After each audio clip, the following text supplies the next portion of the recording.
कल कोच्चि शिपयार्ड पर सबकी नजर थी क्योंकि रक्षा मंत्री राजनाथ सिंह देश के पहले स्वदेशी एयरक्राफ्ट कैरियर आईएनएस विक्रांत के डेक पर थे। उन्होंने भारतीय नौसेना के भविष्य की इस सबसे बड़ी उम्मीद का निरीक्षण किया और युद्धपोत की स्टेटस रिपोर्ट ली। जल्दी आईएनएस विक्रांत के समुद्री ट्रायल भी शुरू होंगे और अगले साल आजादी के 75 साल पूरे होने पर यह स्वदेशी एयरक्राफ्ट कैरियर औपचारिक रूप से नौसेना में शामिल हो सकता है।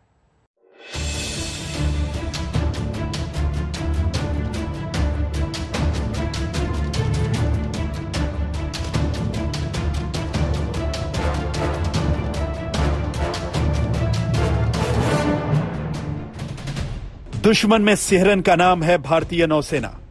समंदर पर पैनी नजर हो या फिर 7,516 किलोमीटर लंबे तट की रक्षा, भारतीय नौसेना लहरों पर राज करती है। और अब इसके तर्कश में समंदर का सिकंदर जुड़ने वाला है। नौसेना इसे आईएनएस विक्रांत पुकारती है। विक्रांत नाम संस्कृत के शब्द विक्रांता से लिया गया है, जिसका हिंदी में अर्थ होता है साहसी। जिस युद्धपोत के डेक पर रक्षा मंत्री राजनाथ सिंह मौजूद हैं, ये आत्मनिर्भर भारत की नई धमक है। इसमें स्वदेशी का दम है। आईएनएस विक्रांत भारत का पहला स्वदेशी एयरक्राफ्ट कैरियर होगा। मेड इन इंडिया के तहत तैयार किया जा रहा यह युद्धपोत बेजोड़ होगा। रक्षा मंत्री राजनाथ सिंह ने इसे गेम चेंजर और ब्रह्मास्त्र कहकर पुकारा है। यदि मैं कहूं कि इस प्रकार के जो कैरियर्स बन रहे हैं सचमुच एक ब्रह्मास्त्र के रूप में यह काम करेंगे, तो यह भी कहना एग्जैगरेशन नहीं होगा। इस प्रकार के इंडिजिनस एयरक्राफ्ट कैरियर भारत में बनेगा और दुनिया के दूसरे देशों को हम देंगे।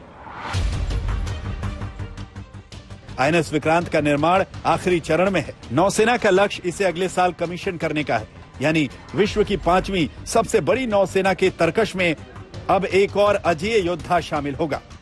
सरकार का लक्ष्य है कि आने वाले कुछ सालों में भारतीय नौसेना दुनिया के टॉप 3 में शामिल हो जाए। और मैं कह सकता हूं कि हमारी नेवी भी जिस तरीके से आगे बढ़ रही है, आज तो हम दुनिया की टॉप 5 नेवल फोर्सेस में हैं, लेकिन वह दिन दूर नहीं है कि हम जल्दी ही कुछ ही वर्षों के अंदर दुनिया की टॉप 3 नेवल फोर्सेस में आकर खड़े होंगे। मेड इन इंडिया के तहत बन रहे आईएनएस विक्रांत की ताकत को समझेंगे तो अंदाजा हो जाएगा कि आखिर क्यों इसे हिंद महासागर के लिए गेम चेंजर माना जा रहा। आईएनएस विक्रांत एक विशालकाय जहाज है, जहां पर एक लैंडिंग स्ट्रिप है तो 2 टेक ऑफ के लिए रनवे भी यहां पर मौजूद है। जब निर्माण पूरा हो जाएगा तो यहीं इसी डेक एरिया से इस तरफ से 2 विमान टेक ऑफ कर सकते हैं। आपात स्थिति में यह हिंदुस्तान की शक्ति को कितना बढ़ाएगा वो समझिए। विमान वाहक युद्धपोत का वजन लगभग 40,000 मीट्रिक टन है। आईएनएस विक्रांत की लंबाई 860 फीट, गहराई 84 फीट और चौड़ाई 302 फीट है। इसका कुल क्षेत्रफल 2.5 एकड़ का है। इसमें ताकतवर टरबाइन लगे हैं जो इसे 1,10,000 हॉर्स पावर की ताकत देते हैं। फाइटर प्लेन की उड़ान के लिए 37,500 टन का रैंप है। इस पर MiG-29 और हल्के लड़ाकू विमान तैनात होंगे। माना जा रहा है कि इसमें 30 फाइटर एयरक्राफ्ट तैनात होंगे। इसके अलावा 10 कामोव या वेस्टलैंड सी किंग हेलीकॉप्टर भी तैनात किए जाएंगे।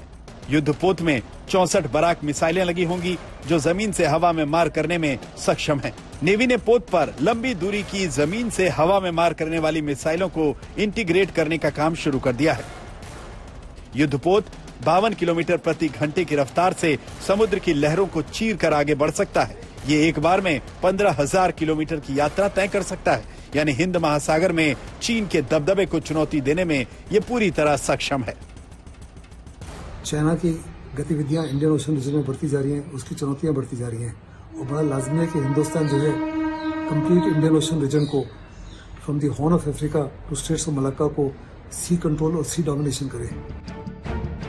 आईएनएस विक्रांत नौसेना को ऐसे वक्त में मिलेगा जब भारत और चीन पिछले 4 दशकों से सबसे गंभीर सीमा विवाद से जूझ रहे हैं।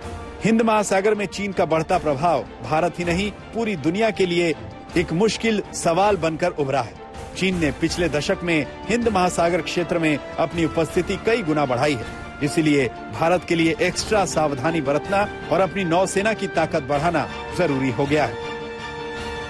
एयरक्राफ्ट कैरियर होना एक पावर प्रोजेक्शन का बहुत बड़ा सिंबल होता है और ये बताता है कि आपकी नेवी कितनी सक्षम है, कितनी प्रोफेशनल है।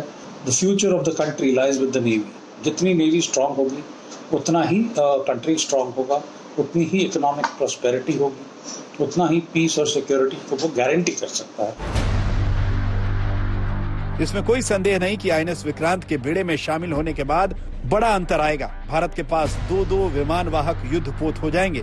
उम्मीद है कि आईएनएस विक्रांत 2022 के अंत या 2023 की शुरुआत में पूरी तरह से तैयार हो जाएगा। इसकी क्षमता, पहुंच और दूसरी खूबियों से रक्षा तंत्र को और मजबूती मिलेगी और समुद्र क्षेत्र में भारत का हित सुरक्षित रहेगा। देश का पहला स्वदेशी विमान वाहक युद्धपोत आईएनएस विक्रांत अगले साल भारतीय नौसेना के बेड़े में शामिल होकर इसकी ताकत को कई गुना बढ़ा देगा। इसके साथ ही भारतीय नौसेना 41 से ज्यादा जंगी जहाज तैयार कर रही है। कोशिश यही है कि चीन और पाकिस्तान दोनों ही मोर्चों पर दुश्मन भारत के खिलाफ किसी तरह की हिमाकत न कर सके। मंजीत नेगी, आज तक।